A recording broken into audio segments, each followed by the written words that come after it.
আমার সামনে উপবিষ্ট প্রিয় সলঙ্গাবাসী, আসসালামু আলাইকুম ওয়া রাহমাতুল্লাহ।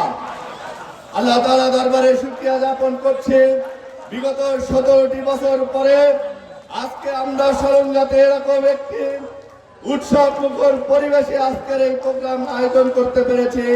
এজন্য মহান মনিবের দরবারে শুকরিয়া আদায় করি, সকলে বলি আলহামদুলিল্লাহ। দরুদ ও সালাম পেশ করছি আমাদের সর্বকালের সর্বশ্রেষ্ঠ মানুষ জনাব মুহাম্মদ রাসূলুল্লাহ সাল্লাল্লাহু আলাইহি ওয়াসাল্লামের প্রতি। সম্মানিত সলঙ্গাবাসী, আপনারা জানেন বিগত আজকের এই প্রোগ্রামে উপস্থিত হবেন গণমানুষের প্রিয় সংগঠন বাংলাদেশ জামাত ইসলামের কেন্দ্রীয় সহকারী সেক্রেটারি জেনারেল উল্লাপাড়া সলঙ্গার প্রিয় মানুষ আলহাজ রফিকুল ইসলাম খান। এই রফিকুল ইসলাম খান শুধুমাত্র সলঙ্গার উল্লাপাড়ার গর্ব নয়, রফিকুল ইসলাম খান গোটা বাংলাদেশের গর্ব।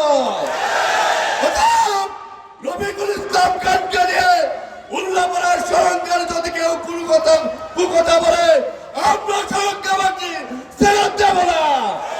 আমরা অক্টোবর থেকে শিক্ষা গ্রহণ করেছে, আমাদেরকে নির্যাতন করা যায়, নিপীড়ন করা যায়, বন্দী করা যায়, জেলে আটকে রাখা যায়, মায়ের জনতার অংশগ্রহণ করতে দেওয়া হয় না, কিন্তু আমরা দমে যাইনি। আমরা ছিলাম, আছি, থাকবো ইনশাআল্লাহ। আজকে একদল আবার নতুন করে বেঁচে রূপ নিয়েছে, তারা কোরআনের ময়দানগুলোতে আবার বাধা দেওয়া শুরু হয়েছে। আমি কয়েকদিন আগে সোশ্যাল মিডিয়াতে দেখলাম এক ভাই আমাদের উল্লাপাড়া সলঙ্গার বাসী, সে আমাদের মনোগ্রাম নিয়ে কথা বলছেন।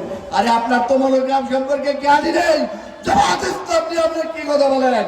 আপনার এই কথাকে প্রত্যাহার করুন। আগামীর বাংলাদেশ আজকে টেকনাফ থেকে তেতুলিয়া, রূপসা থেকে পাথুরিয়া, সব জায়গায় আওয়াজ উঠেছে, সব কিছুর দেশ ইসলামের বাংলাদেশ। ভালো থাকেন, সুস্থ থাকেন, বাংলাদেশ জিন্দাবাদ।